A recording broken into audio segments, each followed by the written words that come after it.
Hi అండి. ఈరోజు చేపల కూర వండుకుందామా? చేపల్లో చాలా వెరైటీస్ ఉన్నాయి కదండీ! అలాగే ఇవి తుళ్ళు చేపలు.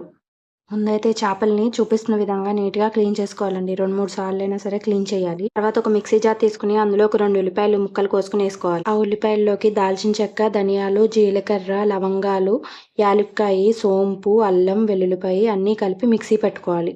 తర్వాత స్టవ్ మీద మూకుడు పెట్టుకొని అందులో 2 స్పూన్లు ఆయిల్ పోసుకోవాలి. ఆయిల్ వేడెక్కిన తర్వాత మెంతులు, జీలకర్ర ఏసుకొని ఇందాక పేస్ట్ చేసుకున్న ఉల్లిపాయ పేస్ట్ కూడా ఏసుకొని బాగా ఫ్రై అవ్వనివ్వాలి.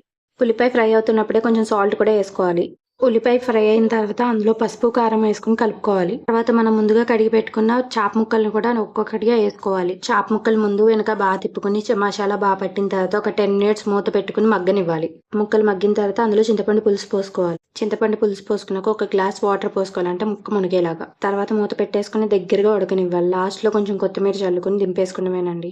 నచ్చితే లైక్ చేయండి. అలాగే సబ్స్క్రైబ్ చేసుకోండి.